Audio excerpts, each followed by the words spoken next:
morning, Ved sir. I hope, ma'am, sir, you are on mute.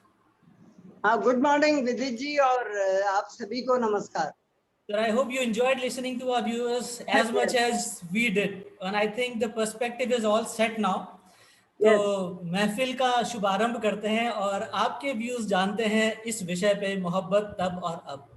तो sir, सबसे पहले तो मैं सभी को ये बताना चाहूँगा कि आप you are known for giving some very interesting definition to some difficult topics. और मैंने देखा है, और एक आपने एनपीए की जो डेफिनेशन दी थी, that's really touched my heart. तो मैं आपसे जानना चाहूँगा सबसे पहले, अगर आपको मोहब्बत की डेफिनेशन देनी पड़े तो how would you define this word मोहब्बत? देखिए, मोहब्बत शरीर में से निकलने वाली वे अदृश्य संगीत में तरंगे हैं जो किसी अपने या विपरीत सेक्स के व्यक्ति के प्रति स्नेह व प्रशंसा तथा कुछ मामलों में शारीरिक संबंधों की आकांक्षा को उजागर करती है. ये तरंगे भगवान द्वारा मानव मस्तिष्क में फिट एक चिप किसी अन्य व्यक्ति के मस्तिष्क में फिट चिप की कोडिंग से मिलान होने पर स्वतः प्रभावित होती है. मेरा मानना है कि भगवान ने एक चिप फिट करके भेजा है हर आदमी के दिमाग में, और किसी और के दिमाग में भी कोई चिप फिट है, तो वो जो चिप होते हैं ना, भगवान ने इसमें इस तरह कोडिंग की है कि जब वो दोनों चिप से चिप की कोडिंग मैच करती है तो कुछ खास तरह की तरंगे निकलती हैं. वो तरंगे मोहब्बत है. लेकिन इसमें बहुत बड़ा लेकिन ये है कि आज लोग अपनी चिप की प्रोग्रामिंग पैकेज, धन दौलत, रुतबा, पावर, शक्ल सूरत, डेबिट कार्ड, क्रेडिट कार्ड, बंगला, गाड़ी के अनुरूप कर लेते हैं. मतलब आपको जो भगवान ने चिप फिट करके भेजी थी, आप उसकी प्रोग्रामिंग चेंज कर रहे हैं, जिससे चिप अपने धारक की प्रोग्रामिंग के अनुसार उपयुक्त व्यक्ति को देखकर प्रेम की तरंगे छोड़ती है. अब जो वो तरंगे छोड़ेगी वो अपने आप ऑटोमेटिक नहीं होंगी, अब वो तरंगे एज पर योर प्रोग्रामिंग होगी. क्या बात सर, गजब. मतलब ये डेफिनेशन तो मुझे लगता है कि रिसर्च का विषय बन सकती है, जितनी इलेबोरेटली आपने डिफाइन किया है.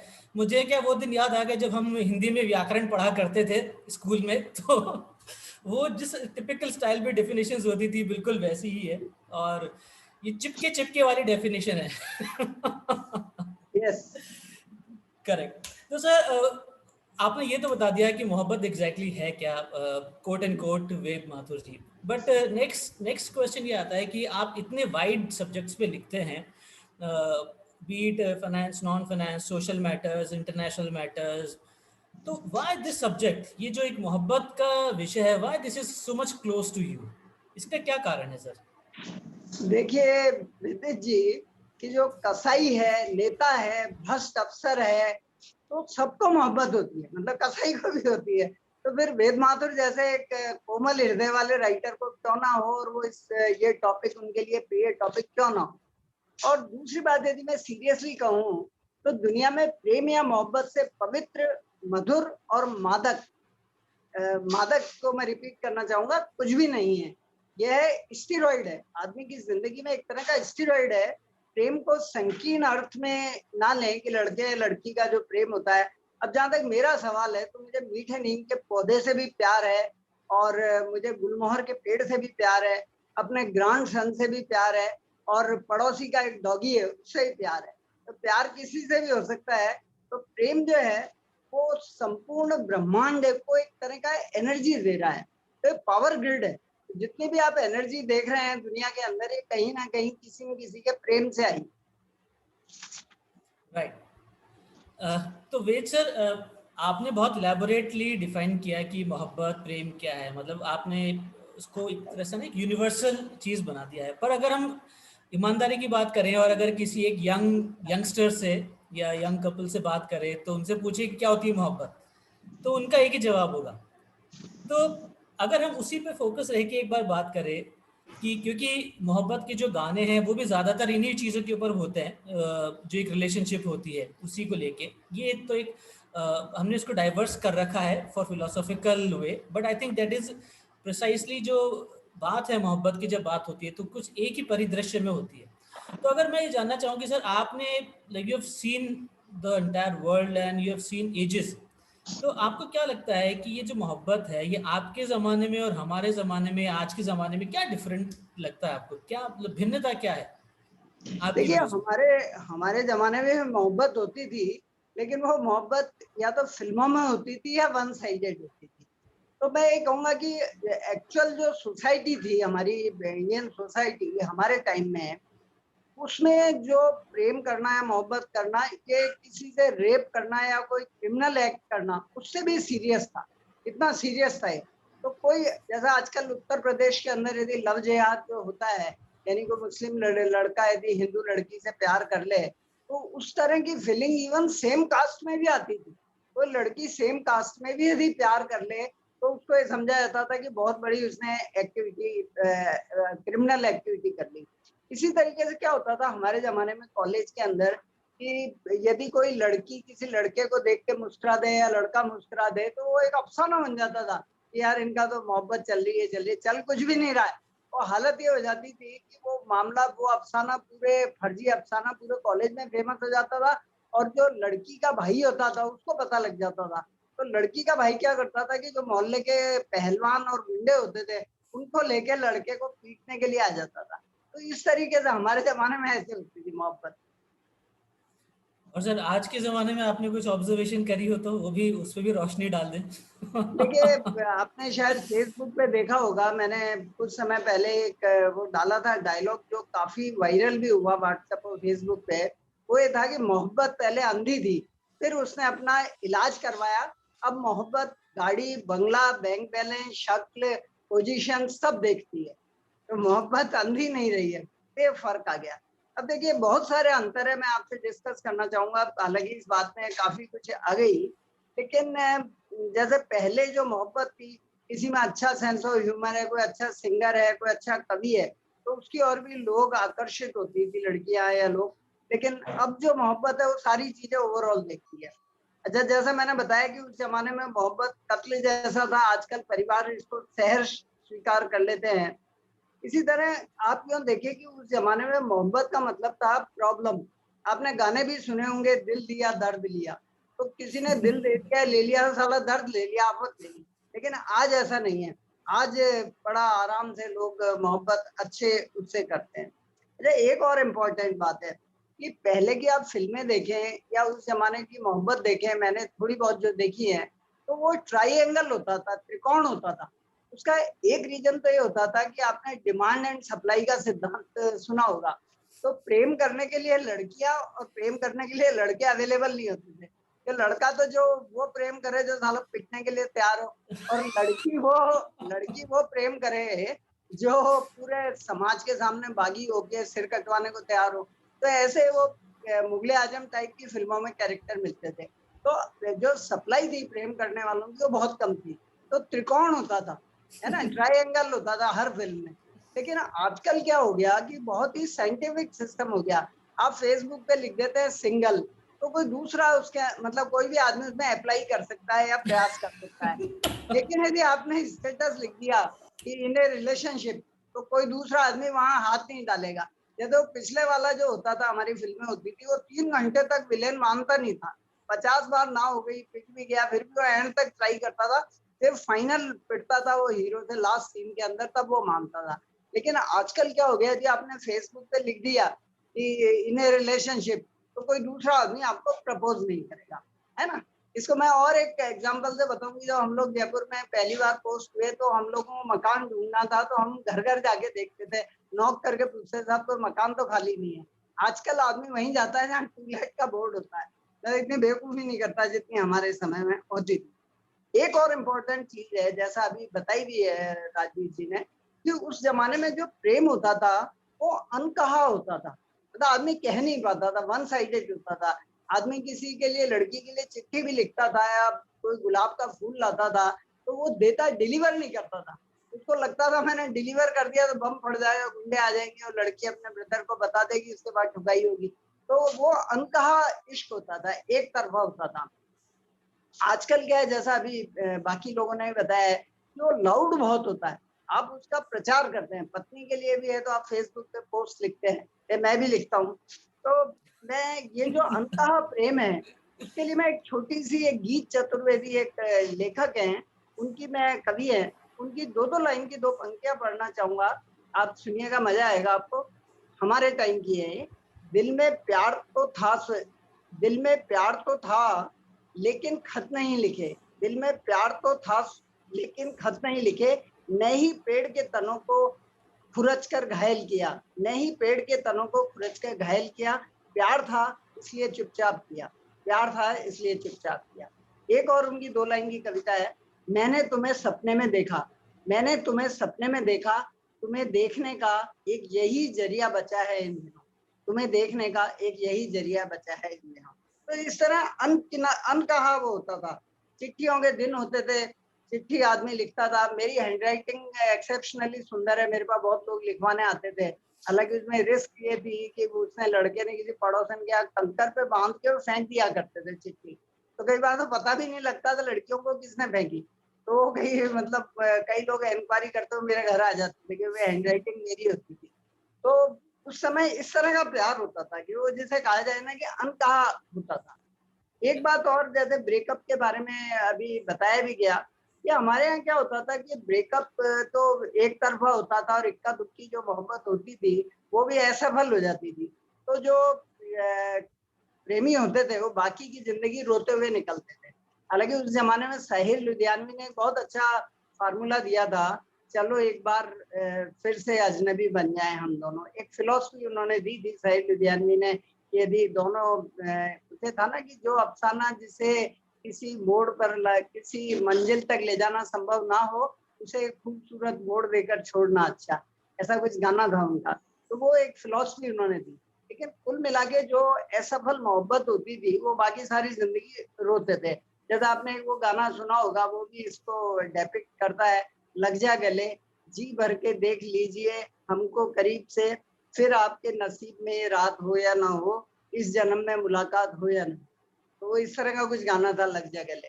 तो वो इस तरह से ब्रेकअप होते थे। आजकल क्या है, ब्रेकअप भी एक उत्सव हो गया। भाई ठीक है, एक लिव इन रिलेशनशिप रही या रिलेशनशिप रही, उसमें आपने उत्सव की तरह उस रिलेशनशिप को एंजॉय किया, अब उससे बाय बाय हो रही है, अगली रिलेशनशिप शुरू हो रही है, तो इसमें रोना क्या। तो वो गाना जो है ब्रेकअप को बिल्कुल परफेक्ट है, उसमें हर चीज आ गई कि सुबह सवेरे उठकर मैंने ये सब कर लिया, अपने सैया जी से आज मैंने ब्रेकअप कर लिया। तो ब्रेकअप भी एक उत्सव हो गया। और देखिए जो नफरत है वो भी साली डिजिटल होगी। आजकल वो हमसे डिजिटल नफरत करते हैं, हमें ऑनलाइन देखते हैं, ऑफलाइन हो जाते हैं। तो ये नफरत भी डिजिटल होगी। तो एक ये अंतर ये भी हुआ। तो इसको मैं समअप करूं तो ये कहूं कि जो हमारे जमाने में मोहब्बत थी या प्रेम था वो एक इबादत थी, यानी पूजा थी। और जो मोहब्बत थी उस समय वो जिस्म की मोहताज नहीं थी। लेकिन आज की जो मोहब्बत है वो कैसी है आप बेहतर जानते हैं। और देखिए हमारे जमाने में जो मोहब्बत थी उसके लिए जो बेस्ट गाना है उस मोहब्बत को डिफाइन कर सकता है वो आपने शायद सुना होगा, एक गाना था, छुपा लो दिल में प्यार मेरा जैसे कि मंदिर में लौ दिए की। अब मंदिर में जो दिए की लौ होती है वो कितनी पवित्र होती है, तो वैसा प्यार होता था, वैसी मोहब्बत होती थी। और अभी जैसा बताया भी कुछ लोगों ने कि आजकल कैसी मोहब्बत हो गई, प्रेम साला कमीना हो गया, मोहब्बत कमबख्त हो गई। और इस तरह गाने आते हैं कि तू आया है दुनिया में नंगा आया घंटा लेकर जाएगा। तो ये होगी। जब आप इसको कंपैरिजन करेंगे हमारे जमाने से, तो हमारे जमाने का एक गाना है, कभी आप उसको दोबारा से फिर से सुनिएगा, गाना था आपको याद आएगा, दिल ने कुछ कहा दिल ने कुछ सुना ऐसे ही बातें होती है। मतलब दिल ने कुछ कहा क्या, नहीं कहा, दिल ने कुछ सुना क्या, नहीं सुना, ऐसे ही बातें होती, फिर भी बात हो रही है। मतलब एक तो कन्वर्सेशन वो हुआ जो मैं और आप कर रहे हैं, दूसरा कन्वर्सेशन वो हुआ जिसे पब्लिक देख रही है फेसबुक के ऊपर, तीसरा कन्वर्सेशन ये हुआ जिसको आप दिल से दिल में, ये चौथी तरह का कन्वर्सेशन है कि दिल भी साइलेंट है, ना दिल बोल रहा है ना दिल सुन रहा है, फिर भी बातें हो रही है। तो ये चौथी तरह का कन्वर्सेशन हमारे जमाने में हुआ करता था। ठीक है। तो सर खैर आपने बहुत सही कहा कि आजकल हर कोई पब्लिक जा रहा है, चाहे कॉरपोरेशन हो चाहे प्यार हो, एवरीबॉडी इज गोइंग पब्लिक। तो हाँ ये भी एक ये एक बहुत बड़ा डिफरेंस है। बट सर आपको क्या लगता है कि जैसे सभी लोगों ने क्या है एक सोशल मीडिया और टेक्नोलॉजी का यहाँ पे नाम लिया, तो is it all because of this technology? क्या इसी को दोष देना ठीक है क्या? और अगर हम ये सोचें कि अगर ये टेक्नोलॉजी उस जमाने में भी होती, यानी कि 30 दशक पहले 40 दशक पहले, तो क्या उस जमाने के लोग भी वैसे ही होते जैसे आज हैं? तो is it people have change? और अगर technology have changed the people? अगर टेक्नोलॉजी उस जमाने में होती तो वो भी यही करते जो आज हो रहा है। आपका क्या व्यू है सर इस पे? देखिए, मैं सोचता हूँ कि हिंदुस्तान का समाज है और उसमें जो प्रेम और शादियों को लेके जो कॉन्सेप्ट चेंज हुए हैं, उसके लिए 3 फैक्टर्स को मैं जिम्मेदार मानता हूँ। पहला important factor no doubt technology है कि जहाँ व्हाट्सएप, फेसबुक और जो दूसरे वीडियो कॉलिंग, इन्होंने क्या है एक दूसरे के लिए संपर्क को जो दीवारें थी, समाज की ऊंची-ऊंची दीवारें थी, उनको तोड़ दिया। आप व्हाट्सएप से किसी से भी कम्युनिकेट कर सकते हैं, अमेरिका भी कर सकते हैं, इंडिया में भी कर सकते हैं, पड़ोसन से भी कर सकते हैं, दूसरे कमरे में बैठी हुई लड़की से भी कर सकते हैं। तो टेक्नोलॉजी ने बैरियर तोड़ा। दूसरा बैरियर तोड़ा फिल्मों ने। फिल्मों ने भी क्या एक अलग तरह की हवा बहाई और जिन लोगों ने खिड़कियां बंद कर रखी थी उनका उनके दरवाजों से भी कहीं ना कहीं जब खुले थोड़े बहुत तो वो हवा अंदर आ गई। तो फिल्में दूसरा महत्वपूर्ण है। तीसरा ग्लोबलाइजेशन। ये जो इस दौर के अंदर लड़कियां भी नौकरी करने लगी, विदेश भी जाने लगी और टेलीविजन पे भी पूरी दुनिया दिखने लगी आपको। तो जो ग्लोबलाइजेशन हुआ है, इससे क्या है जो यूरोपीय संस्कृति थी वो भी हमारे आई। और हमारे यहाँ तो मैंने जैसा कहा कि एक तरफा मोहब्बत होती थी, रोना धोना होता था और वो इलॉजिकल नहीं थी। तो इस टेक्नोलॉजी ने सब कुछ चेंज कर दिया। और ये सच है कि हमारे जमाने में 50 साल 100 साल पहले भी टेक्नोलॉजी होती तो स्वाभाविक ये नेचुरल था, ऑब्वियस था कि आज जितने लोगों की जो पत्नियां हैं, जितने लोग जो महिलाएं हैं उनके जो पति हैं वो 95% कोई और होते। अभी जो है वो नहीं होते, कोई और पति होता है और कोई पत्नी होती है, नेचुरल है। आप उससे पिछले एरा में चले जाएं जब रेलगाड़ियां नहीं थी और बसें नहीं थी, तो उस समय शादियां गांव में होती थी या 4-5 किलोमीटर की रेडियस में होती थी। अब रेलगाड़ी, एरोप्लेन, इन्होंने जब ये साधन आए तो शादियां भी दूर दूर होने लग गई, मोहब्बत भी होने लग गई दूर दूर। तो टेक्नोलॉजी का बड़ा इफेक्ट। अच्छा, हमारे जमाने में जो मोहब्बत होती थी वो लॉजिकल भी नहीं थी। मैं आपको कुछ एग्जाम्पल दूंगा इसके कि किस तरह, जैसे आप शायरों की शायरियां पढ़ें उससे आपको पता लगेगा कि कितनी इलॉजिकल मोहब्बत होती थी। आपने सुने भी होंगे ये शेर। एक शेर है, रंजिश ही सही दिल दुखाने के लिए आ फिर से मुझे छोड़ के जाने के लिए आ। तो भाई जब कहानी खत्म हो गई के बच्चों का मामा बन गया तो अब चुप करके बैठ जा, अब काहे को पंगा ले रहा है ना। ऐसे ही आपने एक शेर था, और क्या देखने को बाकी है आपसे दिल लगा के देख लिया। भाई तानेबाजी छोड़, अपने करियर पर फोकस कर। अब तेरा दिल टूट गया और ताने वाने मार रहा, छोड़ उस चैप्टर को, क्लोज कर, आगे बढ़। तो आगे नहीं बढ़ता था आदमी, साला वहीं बैठा रहता था। ऐसे ही मैं आपको एक शेर बताता हूँ, न जी भर के देखा न कुछ बात की, बड़ी आरजू थी मुलाकात की। तो भाई पहले से ठीक ठाक प्रिपेयर होके आता और अभी भी वो मर थोड़ी गई है, फिर मिल ले जाके। तो ये था। ऐसे आपने वो गाना बड़ा फेमस हुआ था, चुपके चुपके रात दिन आंसू बहाना याद है हमको, अब तक आशिकी का वो जमाना याद है। तो भाई अब रोने से क्या फायदा, अब जब चिड़िया चुग गई खेत तो दूसरी देख, हो सकता है पहले वाली से बेटर मिल जाए। तो और भी मैं 2-4 शेर आपसे वो करना चाहूंगा जो बताते हैं कि उस समय लोग कितने मूर्ख होते थे हमारी पीढ़ी में, आजकल आपकी पीढ़ी में, जी की पीढ़ी में कितने स्मार्ट होते हैं। हुआ है तुझसे बिछड़ने के बाद ये मालूम, हुआ है तुझसे बिछड़ने के बाद ये मालूम कि तू नहीं था तेरे साथ एक दुनिया थी। तो भाई एक अकेला आदमी या एक अकेली लड़की 800 करोड़ की दुनिया से कैसे बराबर हो सकता है, ये इलॉजिकल है। एक और शेर था, ए मोहब्बत तेरे अंजाम पे रोना आया, जाने क्यों आज तेरे नाम पे रोना आया। तो भाई मोहब्बत रुलाती है तो कोई और काम धंधा कर ले, सालों जरूरी मोहब्बत ही करनी है। किसी और एक शायर ने लिखा, मोहब्बत को खेल कहते हो हमने बर्बाद जिंदगी कर ली। भाई पहले तो तूने बेवकूफी करके जिंदगी बर्बाद कर ली, अब शायरी करके लोगों को और बता रहा है कि मैं बेवकूफ हूँ। एक शेर है, अब जुदाई के सफर को मेरे आसान करो, तुम मुझे ख्वाब में आकर परेशान ना करो। तो टेक्निकली क्या तेरी प्रेमिका या जो लड़की है उसके हाथ में है कि तेरी उसमें नींद में आ जाए। अच्छा, ये नींद में किसी के आना है, सपने में आना, ये टेक्निकली पॉसिबल होता तो मैं पता क्या करता, मैं नरेंद्र मोदी के सपने में आता रोज कि यार मुझे राज्यसभा का टिकट दे। या हमारे नगर निगम का जो कमिश्नर है उसके सपने में आके कहता है मेरे मोहल्ले में झाड़ू नहीं लगी या झाड़ू लगवा देना। फिर वो सुबह उठ के लगवा देता झाड़ू, नहीं तो साला अगले दिन जाके सपने में फिर रिमाइंड करता। किसी के सपने में आना ये पॉसिबल है क्या? पर आप मूर्खता देखो शायद। कोई समझे तो एक बात कहूँ, इश्क तौफीक है गुनाह नहीं। तो भाई तू लड़की के कोई हट्टे कट्टे 2-4 भाई हो तो तुझे समझ में आ जाएगा कि इश्क तौफीक है या गुनाह है, क्या है समझ में आ जाएगा।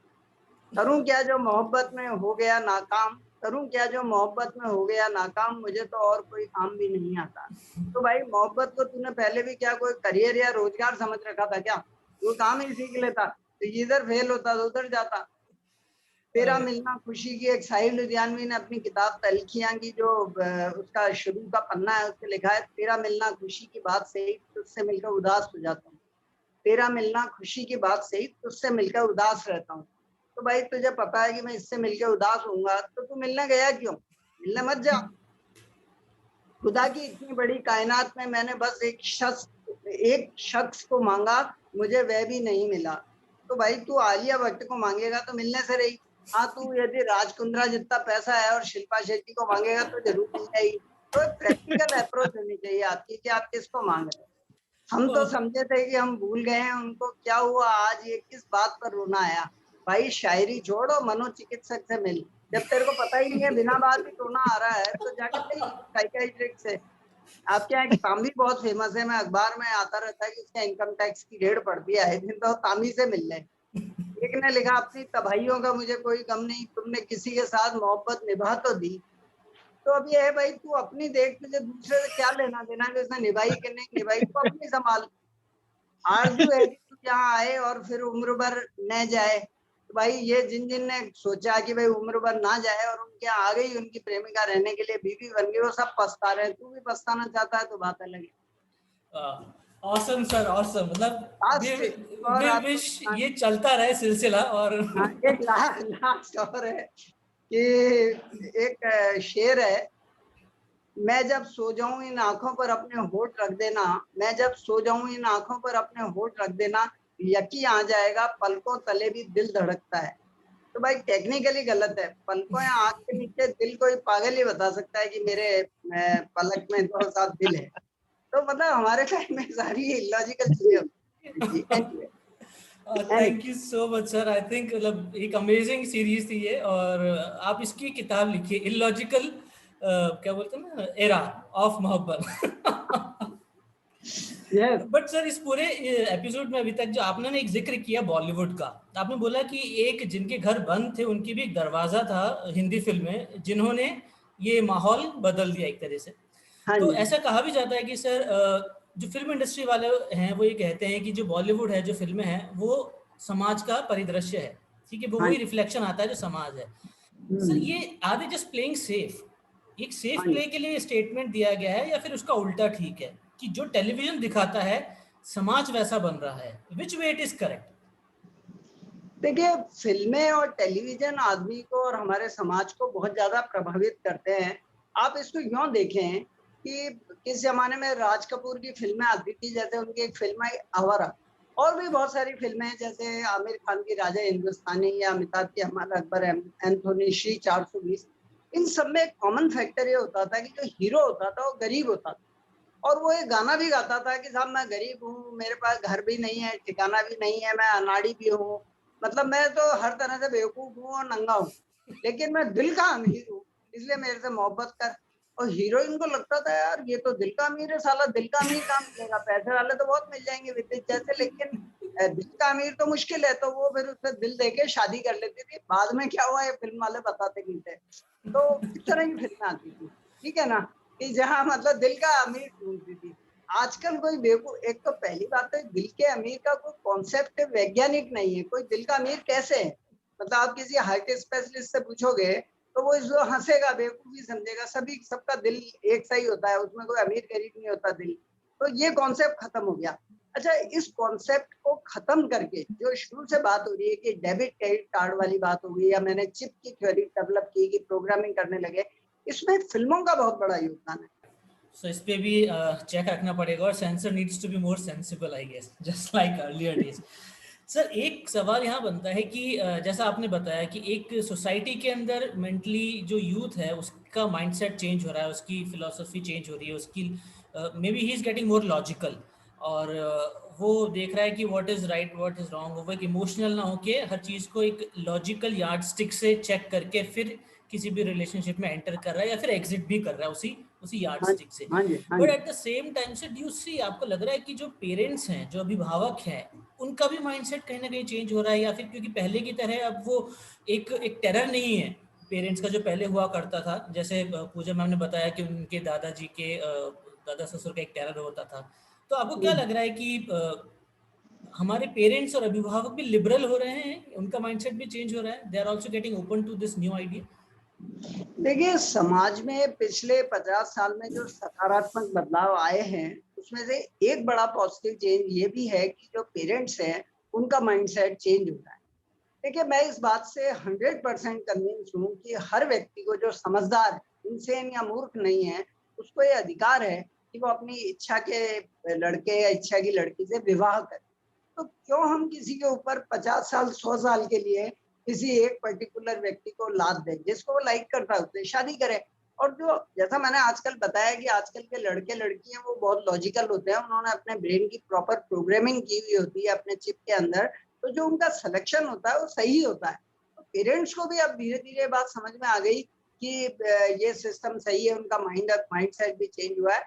और इसका सबसे बढ़िया जो प्रभाव आया है वो आया है कि हमारे यहाँ जाति सिस्टम, जो जाति प्रथा है वो टूट रही है। अब ये जो चिप सिस्टम है, इसके पैरामीटर्स में जाति नहीं आती, आमतौर पे जाति को फैक्टर ही नहीं है, ठीक है। लेकिन यहाँ एक क्वेश्चन है, वो ये है कि इंटरफेथ या इंटर रिलीजन जो मैरिजेज है, मैं व्यक्तिगत रूप से उनका विरोधी हूँ, वो इसलिए कामयाब नहीं होती कि आपका बेसिक पूरी जो जीवन शैली है वो अलग है, और आप कहीं ना कहीं आप अपनी जीवन शैली को और उनकी वो कॉन्फ्लिक्ट्स आते हैं, और वो कॉन्फ्लिक्ट्स एंड में डिवोर्स का रूप लेते हैं और हिंसा का रूप लेते हैं। इसलिए मैं, मेरा व्यक्तिगत विचार है कि इंटरफेथ नहीं होनी चाहिए। और Okay. तो sir, I think we have talked quite heavy stuff. पिछले एक दो सवाल हमारे थोड़े हैवी हो गए, तो थोड़ा मूड को लाइट करते हैं। तो आपके ज़माने के अंदर अगर कोई अफसाने ऐसे हों मोहब्बत के, जो आपको आज भी याद है और आपको आज भी गुदगुदाते हैं, तो आपसे हम अनुरोध करेंगे आप साझा करें हमारे साथ। देखिए, बहुत सारे हैं और उसके लिए आपको एक बार फिर से मेरे साथ बैठना पड़ेगा। लेकिन मैं बातें कुछ ऐसी बताता हूँ, जैसे हमारे टाइम में एक शायर थे अजमेर के अंदर, मजबूर साहब। तो उस जमाने में शायरी कोई रेमुनरेटिव नहीं होती थी। जैसे आज तो कोई शायर है और टैलेंट है, बॉम्बे चला जाए तो बहुत पैसा कमाता है, ठीक है। लेकिन हमारे जमाने में शायर भूखे मरता था। तो एक शायर थे हमारे यहाँ, मजबूर साहब। तो कोई काम वाम नहीं करते थे, तो वो कई बार मुझे भी मिला करते थे। तो उनसे कोई भी आदमी पूछता, लोग पूछ ही लेते हैं, नया परिचय हुआ, भैया आप क्या करते हैं? तो वो मजबूर साहब ये बोलते थे, कुछ नहीं लेते मोहब्बत के सिवाय, कुछ नहीं देते मोहब्बत के सिवाय, दिल के हाथों इस कदर है मजबूर कि कुछ नहीं करते मोहब्बत के सिवाय। तो वो कुछ भी नहीं करते थे। अब उनका जो मजबूर साहब का लव अफेयर हुआ, वो एक स्कूल की सीनियर टीचर थी जो बाद में प्रिंसिपल बनी। तो उनको उनकी शायरी पसंद आई और शायर पसंद आया। उनको पता था मजबूर साहब कुछ भी नहीं करते, पर वो उनकी कृतित्व था, उनकी जो राइटिंग थी, उससे प्यार करती थी। तो सत्या कृष्णा मजबूर जो थी वो उनकी वाइफ बन गई, प्रेम हुआ, विवाह हुआ, उस समय बहुत बड़ी बात थी। तो वैसे ही कभी हम बात कर रहे थे, एक दिन मेरी बात हुई सत्या कृष्णा मजबूर, वो अपने नाम के आगे मजबूर लिखने लग गई। उनका नाम था सत्या कृष्णा और मजबूर भी लिखने लग गई। हस्बैंड का जो नाम था मजबूर साहब, तो मजबूर लिखने लगी। तो वैसे ही कुछ बात हो रही थी, तो मुझे बोली कि वेद जी, मजबूर साहब का जो व्यक्तित्व और कृतित्व है, ये एक सागर की तरह है, समुद्र है, और मैं एक छोटी सी बूंद हूँ और मैं इनमें समा चुकी हूँ। तो ये वो कहती थी। तो मुझे बड़ा अच्छा लगा कि उस रिलेशनशिप के अंदर कहीं पे भी लालच नहीं था। जैसे अपन बार बार एक बात कह रहे हैं कि डेबिट कार्ड, क्रेडिट कार्ड, क्या करते हैं आप, क्या आपका बैकग्राउंड है, क्या नौकरी है, क्या पैकेज है, वो चीज उन्होंने छोड़ के, उनको पता है मेरा हस्बैंड कुछ नहीं करता मोहब्बत के सिवाय। तो उनका हस्बैंड तो मोहब्बत करता था और वो नौकरी करती थी, और बड़ा अच्छे से उन्होंने लाइफ बिताई अपनी, कोई दिक्कत नहीं हुई। तो ये बड़ा इंस्पायरिंग मुझे लगता है किस्सा मजबूर साहब का। दूसरा एक किस्सा है, हमारे साथ एक लड़की थी, मैं उसका नाम चेंज करूंगा, असली नाम हो सकता है वो, इस अभी देख ही रही हूँ इसको, कार्यक्रम को। तो उनका नाम, मैं एक काल्पनिक नाम रखता हूँ, नीलोफर। तो उनकी बड़ी खूबसूरत लड़की थी हमारे साथ। और ये तो बाद में क्या हुआ कि जब उसकी शादी हुई, तो एक बड़ा निकम्मा सा हमारे साथ का ही एक वकील था। मैं एक हाइपोथेटिकल नाम ले लेता हूँ वकील का, प्रदीप मेहरा, ठीक है। तो प्रदीप से शादी कर ली इसने। तो एक दिन मैंने एक लड़के से पूछा, मैंने कहा यार, अपन सब लोग ग्रुप में साथ थे, इतनी सुंदर लड़की थी, सारे लोग हम सब उसको लाइक करते थे, इन द सेंस एडमायरर तो थे ही थे सारे नीलोफर के। तो नीलोफर ने प्रदीप मेहरा में ऐसा क्या देख लिया, वो साला निकम्मा था, ना शक्ल, ना सूरत, ना घर, ना कुछ भी नहीं था। तो उन्होंने कहा यार देखो ऐसा है कि प्रदीप मेहरा जो था ना, उसने एलएलबी की थी और वो वकालत करता था, लेकिन उसकी चलती नहीं थी। तो नीलोफर के क्या बहुत सारे प्रॉपर्टी डिस्प्यूट चल रहे थे उसके फादर के। तो उसकी दो रिक्वायरमेंट थी, एक तो लड़का ऐसा हो जो घर जमाई रहे, और दूसरा जो उनके जो मुकदमे चल रहे हैं प्रॉपर्टी के 30-35 उनको हैंडल करे।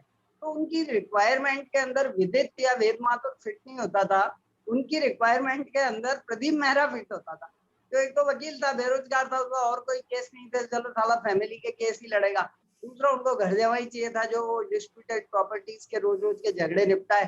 तो वो नीलोफर को सूट करता था, तो वो उसके साथ चली गई। तो ये मजबूर साहब का और ये जो नीलोफर का किस्सा है, कॉन्ट्रास्ट है ना। और ये बदलाव को ही दिखा रहे हैं कि कुछ लोग किस तरह करते हैं, जो जिनका प्रेम एक्चुअल होता था और अब ये रिक्वायरमेंट बेस्ड होता है। तो ये दो अफसाने मैंने आपको सुनाए। और कुछ पुराने अफसाने, थर्ड पार्टी अफसाने तो हमने सुन लिए, पर अगर आपका खुद का कुछ अगर पर्सनल है तो मैं जानना चाहेंगे सर, आपकी लव मैरिज थी या अरेंज मैरिज? देखिए हमारी, मैंने जैसा बताया कि हमारे जमाने में प्रेम व्रेम करना तो मर्डर करने जैसा था। तो मैंने मर्डर वर्डर जैसा कुछ नहीं किया, अरेंज मैरिज थी। लेकिन हमने क्या है कि शादी से पहले हम लोग छुपके मिला करते थे, तो वो भी एक तरह से उस जमाने में प्रोहिबिटेड था। तो हमने दोनों तरह का जो लाभ होता है वो ले लिया कि हम छुपके मिलते थे, कम्युनिकेट करते थे, चिट्ठियां लिखते थे एक दूसरे को। तो वो उस दृष्टि से प्रेम ही कह सकते हैं। दूसरी एक बात और जो मैं पहली बार सार्वजनिक मंच से बता रहा हूँ, वो ये कि आज भी हम हस्बैंड वाइफ की तरह नहीं रहते। हम दोनों आज भी प्रेमी प्रेमिका की तरह रहते हैं। तो आप इससे अंदाजा लगा सकते हैं कि ये शादी लव मैरिज थी या अरेंज मैरिज। वाह सर। सर अब मुझे तो लगता है कि एक आपको बुक लिखनी चाहिए, tricks to stay in love marriage throughout your life. ये आप एक बुक जरूर लिखें। और सर बिल्कुल। एक हाइपोथेटिकल क्वेश्चन मैं अगर आपसे रखना चाहूँ कि वैसे तो आपकी रियल मैरिज अरेंज ही थी, लेकिन अगर if you get an opportunity, अगर ऐसा कोई टाइम मशीन जाए और आपको हाँ जी। वापस बोले कि आप 21 साल के 22 साल के लड़के हैं, कॉलेज में हैं, तो वुड यू हाँ। Like to change it? या आप नहीं लव मैरिज करना चाहेंगे या you will go with arrange again? नहीं, मैं करना तो उसी से चाहूंगा जिससे हुई है। लेकिन उसमें ये जरूर है कि मैं तो ये विश करूंगा कि हमारे जमाने में भी टेक्नोलॉजी हो। तो उससे क्या है कि आप पहले हम लोग चिट्ठी लिखते थे, फिर वो जाती थी। मेरी वाइफ उन दिनों सवाई माधोपुर में थी, मैं उदयपुर में था। तो चिट्ठी पहुंचने में 7 दिन 8 दिन 10 दिन लगते थे। फिर उसकी हैंडराइटिंग पूरा कॉलेज पहचानता था। तो वो मेरी हैंडराइटिंग से पूरा कॉलेज में चर्चा हो जाती थी कि वे मैडम के मंगेतर का पत्र आया है। तो वो उसको भी अच्छा नहीं समझा जाता था, ऐसा लगता था कि हमको मर्यादा और वर्जना को तोड़ रहे हैं। तो वो चिट्ठीबाजी होती थी, इंतजार रहता था, बैंक का काम में मन नहीं लगता था, यार चिट्ठी आएगी नहीं आएगी। डाकिए का इंतजार रहता था, फिर डाकिया कहता था नहीं साहब आज कुछ नहीं आपका, तो बड़ी निराशा होती थी। तो वो जो प्रोसेस है वो पेनफुल था। अब यदि व्हाट्सएप है या और दूसरे साधन है तो आप कम्युनिकेट करें, तो पत्नी हो ही रहे, लेकिन स्थितियां बदल जाए, मैं ये चाहता वाह ग्रेट। तो सर अगर हम कंक्लूड करना चाहें आज की इस पूरे डिस्कशन को, अभी तक जो इतनी भी चर्चा हमने करी, तो आपको क्या लगता है कि अगर आपको एक चुनना पड़े कि कौन सा दौर ठीक था या कौन सा दौर ठीक नहीं है? वैसे समय के हिसाब से सब ठीक है, पर अगर एक को बेटर मानना हो तो आप हूँ। किसको मानेंगे और क्या देखिए अभी रीजन का रहेंगे? तो विदित अभी का जो मॉडल है वो परफेक्ट है। उसमें शादी मर्जी से करने की इजाजत होनी चाहिए। लेकिन इसमें दो राइडर है मेरी ओर से। पहला राइडर तो है कि मैं लिव इन रिलेशनशिप्स के अगेंस्ट हूँ। उसका रीजन ये है कि आप लिव इन में रहने के बाद साल 2 साल 5 साल बाद ही मना कर देते हैं, आपका झगड़ा हो जाता है। तो उसमें क्या है, फिर डिस्प्यूट्स होते हैं। ये इसके मैं अगेंस्ट हूँ, लिव इन और इंटरफेयर। बाकी ये बहुत अच्छा युग है और लड़कियां भी समझदार हैं, वो देख के लड़का चुनती है, और लड़के भी समझदार हैं और वो सक्सेसफुल है मैरिजेस। मैं इस बात से कन्विंस नहीं हूँ कि आज की मैरिजेस सक्सेसफुल नहीं है। सर लास्ट सवाल एक, क्योंकि आपने अभी एक इंटरनेशनल क्या एंगल छेड़ दिया इसके अंदर, तो मैं जानना चाहूँगा आपने ऐसा एक्सपीरियंस किया है क्या कि ये जो सोसाइटी में चेंज आया है हमारे पिछले, अगर हम 5 दशक की बात करें, 50-60 साल की बात करें, तो हाँ जी। ये जो मतलब ड्रास्टिक चेंज आया है in terms of thought process, in terms of technology, मतलब सभी तरीके से, तो ये और हाँ ये जो रिलेशनशिप में हमने बात कर रहे हैं मोहब्बत तब और अब में, तो ये as an India we are experiencing it, या आउटसाइड इंडिया अगर हम और सिविलाइजेशंस की बात करें तो वहाँ पे भी because of advent and disruption of technology, उनकी society is also going through the same transition और changes जो हम feel कर रहे हैं. ऐसा है या वहाँ पे नहीं है, यहाँ पे ज्यादा है? देखिए, जहां तक मेरी जानकारी है, जैसे मैं एक बार सिंगापुर गया था, वहां कुछ दिन रहा, मैं इंग्लैंड में भी रहा हूँ, मैंने अनुभव किया कि वहां ज्यादा परिवर्तन नहीं आया है। वहां लव मैरिज ही होती थी। अरेंज मैरिज का कॉन्सेप्ट जब मैंने बताया सिंगापुर में किसी को, तो उसको समझ में नहीं आया कि ऐसे कैसे होता था। वो हंसने लगा, आश्चर्य हुआ कि आप अपने बेटे के लिए ब्राइड आप ढूंढेंगे, कैसे, आप कैसे ढूंढ सकते हैं, वो तो वो उसी को ढूंढनी चाहिए। तो वो उनके यहाँ शुरू से था, उसमें कोई बदलाव नहीं आया, पहली बात। दूसरी बात मैं आपको बताऊं कि आप लोग या हम लोग जो सोचते हैं कि वहाँ फ्रिक्वेंटली डिवोर्स होते हैं, ये होता है वो होता है, उतना उनकी सोसाइटी वैसी नहीं है जैसी आपने एक इमेज बना ली अपने आप को अच्छा दिखाने के लिए। उनकी सोसाइटी में भी शादियां सक्सेसफुल होती हैं, कामयाब होती हैं, लॉन्ग लास्टिंग होती हैं। ठीक है। अब हमारे यहाँ जो बदलाव आ रहा है सोसाइटी के अंदर, जो तलाक की बात आती है, वो क्योंकि देखिए हिंदू धर्म में शादी को कोई कॉन्ट्रैक्ट नहीं माना है, उसको एक संस्कार माना है, और वो अनब्रेकेबल मानते हैं कि इसको तोड़ा नहीं जा सकता, है ना, फिर भी तोड़ी जा रही है। तो इसका एक कारण ये फिल्मी दुनिया है। देखिए फिल्मी दुनिया में क्या हो रहा है कि आपका यदि मैं अभी पिछले दिनों आज तक ग्रुप में एक सीनियर एडिटर है उनके यहाँ, संजय सिन्हा, उनका मेरा इस बारे में मतभेद भी हुआ कि उन्होंने ये कहा कि किसी रिलेशनशिप में दम घुट रहा है दोनों का, तो बढ़िया है, तोड़ दो, इसमें क्या दिक्कत है। क्योंकि मेरा ये कहना है कि यदि आपको घर में घरेलू हिंसा हो रही है, कोई एक्स्ट्रा मैरिटल अफेयर है, कोई और मारपीट है, कोई डिस्प्यूट है, कोई और रंजिश है, तो आप तलाक ले लें। ये नहीं कहता कि आप क्या, मैं रिपीट कर रहा हूँ कि घरेलू हिंसा है या कोई एक्स्ट्रा मैरिटल है, प्रॉब्लम्स हैं, तो आप तलाक ना करें। लेकिन आप इसलिए तलाक करें कि साहब मेरा मन भर गया, तो ये बहुत सीरियस है और मेरी निगाह में क्रिमिनल है। ये नहीं होना चाहिए।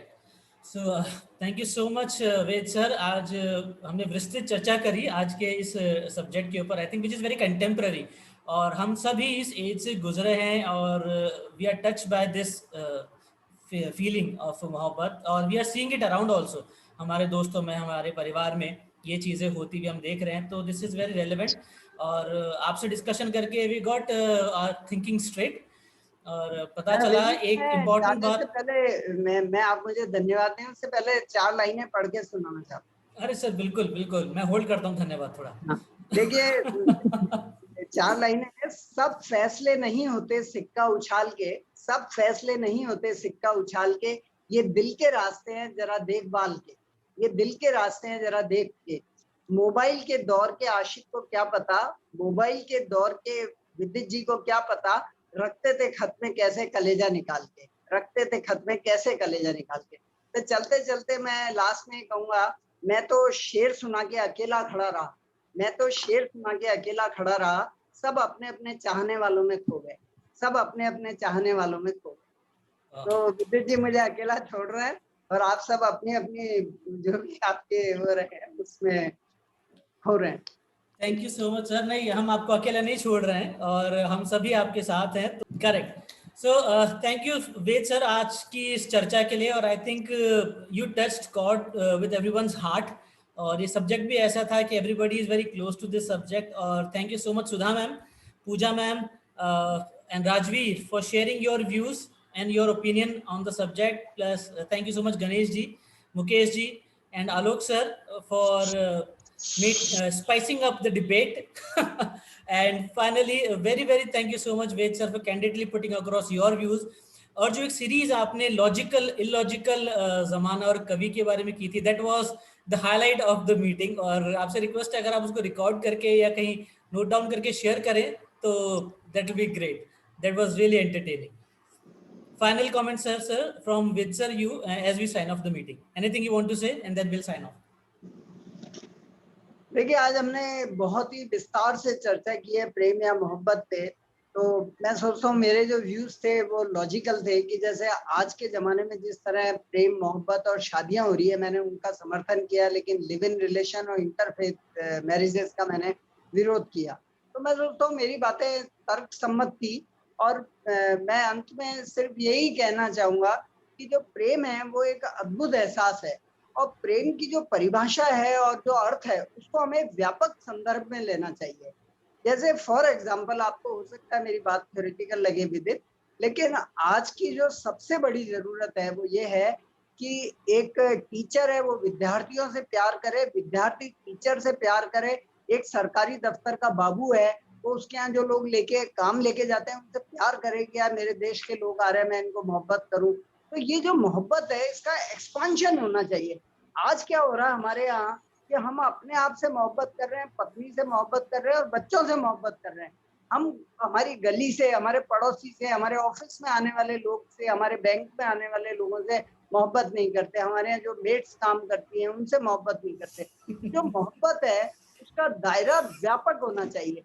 आप एक फॉर्मल रिलेशनशिप या जो आपकी अनुभूतियां थी किसी महिला के लिए, किसी पुरुष के प्रति, आपकी शादी हो गई नहीं हो गई, वो एक पर्टिकुलर रिलेशनशिप है, लेकिन इसको व्यापक करें हम और मोहब्बत को बांटे। जैसे मुझे मजबूर साहब का जो बात थी वो मुझे बड़ी अच्छी लगी है कि ठीक है अब तो मैं उसको अपना भी सकता हूँ, मैं रिटायर्ड हूँ, कि कुछ नहीं लेते मोहब्बत के सिवाय, कुछ नहीं देते मोहब्बत के सिवाय, दिल के हाथों इस कदर है मजबूत कि कुछ नहीं करते मोहब्बत के सिवाय। तो हम सारे लोग मोहब्बत करें, मोहब्बत करें, मोहब्बत करें। बिल्कुल थैंक यू। सर, और हम मजबूर नहीं हैं, हम मोहब्बत कर सकते हैं, और हम सर और किसी से करे ना करे आपसे बहुत मोहब्बत करते हैं। Thank you so much thank you. Ved sir thank for joining in, and thank you so much everybody for participating in today's meeting and making it such a lovely and interactive meeting. Looking forward to your presence on next Sunday. Till then, stay home, stay safe, take care. Thank you so much. Bye bye.